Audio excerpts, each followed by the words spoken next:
Alright, a couple of tips for you. Might help some, might not. Harnesses. With harnesses you have this sort of system where, you know, it latches on. Sometimes on a big hit this can sort of snap open and then the strap sort of comes undone here, and there's potential for this, well, particularly on the older systems, this to come out. So what you want to do as soon as you buy it and you're happy with the little hook system that you've chosen, or the bar that attaches onto obviously the harness, is maybe attach a string to it. So I've attached a string here. So what I've done in this case is I've heated up like a skewer or a needle or whatever you want to heat up on the gas oven, or a flame, or whatever you want to use, and you just pierce a hole through this thing. So, you know, it's got years on it, hasn't opened up. Attach a little string to it. Doesn't have to be too strong because it's just to hold this in the event where it's sort of trying to slip out. So might save the day one day for you, and it's like a 5-minute job. So just attach that, a bit of safety, a bit of forethought. We'll get rid of that for now. Alright, tip number 2, where are we? Okay, these things, we've got these little rubber washers over here and here, and that you could either lose them or they waste. And then instead of having to go to a I don't know, a windsurfing shop that doesn't exist, you go looking in the hardware shop. The best thing to use is a tap valve or a tap washer, because you won't find anything close. So what do I mean by that, for those from another country or whatever? It's these things. You can get these are out of brass, but just get the really cheap ones you find in supermarkets or hardware stores. The plastic, you know, the white plastic ones. And what you'll find is it's got, here I'll show you, it's got this here. That sits on top of that there, on the white plastic ones. You just flick it off with your finger. And go, see, what you should do when you unlatch a tap and you're going to replace your washers is get quality. Get quality ones. This is brass. You don't want to use those cheap plastic ones. The only time you use cheap plastic valves or washers is to take this bit off and use it on that. Otherwise, you know, don't buy cheap stuff. In Australia, we still make quality in Australia. Look, made in anything good and quality is still made in Australia. And the rest of the world can make rubbish, but we'll keep making the good stuff. So this is the way to go these days. It's a lot softer, got thicker, easier to wind. So once I've used this one, I'll go on to this one. But here I'll quickly show you what I mean. What you do, if this was that white cheap plastic rubbish that you buy, just flick. I'm not going to flick this one off because I want to save this, but you'd flick that piece of rubber off, and then yeah, so you can drill that out if it's too small and use that. So that's another one for you. Another tip, I'm not sure if this is still available these days. I'm going to look it up online. This is, you know, when you break it, like I do, when you windsurf near rocks, and this little weak thing breaks, why don't they just make it with this metal anyway? It will bend. And anyway, it just needs 2 pop rivets, and once you've got the pop rivets in, you've got to sort of, you know, grind that off a little bit so it's flat, so it fits in. But that's not what I'm getting at. I'm getting at this bit here.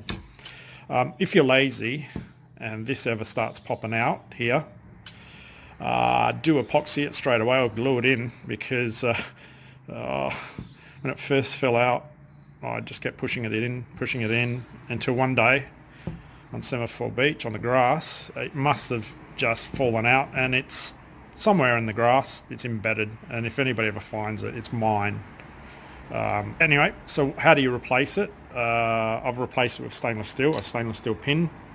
Again, if you don't have ready access to marine shops and things, I searched the hardware store, needed it to be stainless steel, hard to get something, I think that's 15 millimeters wide, circumference, it's probably 5 mils there. What do you use? I found in the shackle section, what's a shackle? Shackle's this. This is not the actual shackle, this is cheap. This is just an ordinary non-stainless steel thing, but you want to use stainless steel. So I did have another stainless steel shackle, but I've lost it. I don't know what I've done with it.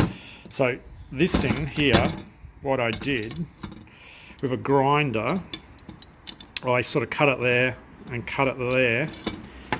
You cut those down to size. So it's got the thickness you need. This is way thicker than you need, but you know where I'm getting at. Certainly the way to go. I'll go to the next idea. We go on to the next trick for the day. We'll come over here. I've got a preset set up here. Let's ignore this dying grass. It's been a long, hot, dry summer in Australia, and we're not in England, not in Great Britain. Just let the grass die. Don't waste water. It's ridiculous. Anyway, let's see what we've done here. So we've got the standard dimension mast, which was it was stuck for years, stuck for 10, I don't know, 15 years, I don't know, whatever's happened. And then I remember this thing. I bought this without needing it, but anyway, I bought it. And it's a reduced diameter mast, and it's got that little reduced section here. So I've put it onto the top half of the standard diameter mast. That enabled me to get the grip that I wanted. Otherwise, I suppose I would use that, you know, those anti-slip things you use for jars, maybe to fill it in so it doesn't slip. But anyway, it's got the grip I need here. Just use a standard diameter boom sort of head here on this section. I've sort of had to separate it so it's sort of closer to there, but because the mast is quite thick, I've gone a little bit further there. So the idea is the two boom system, which you really don't see anywhere on how to actually undertake it. So I've worked out the technique now. I'm going to show you the technique through this little thing, because I think you really do need two hands for this process. So we'll give it a go, and I'll show you how I separated this after a couple of years, 10 years, 15 years of it being stuck. And then it also dented my car because I was using it as a single mast. Anyway, mast separation. What to do, what not to do. I suppose what didn't work for me. So you're trying to separate the mast here. If you're trying this technique,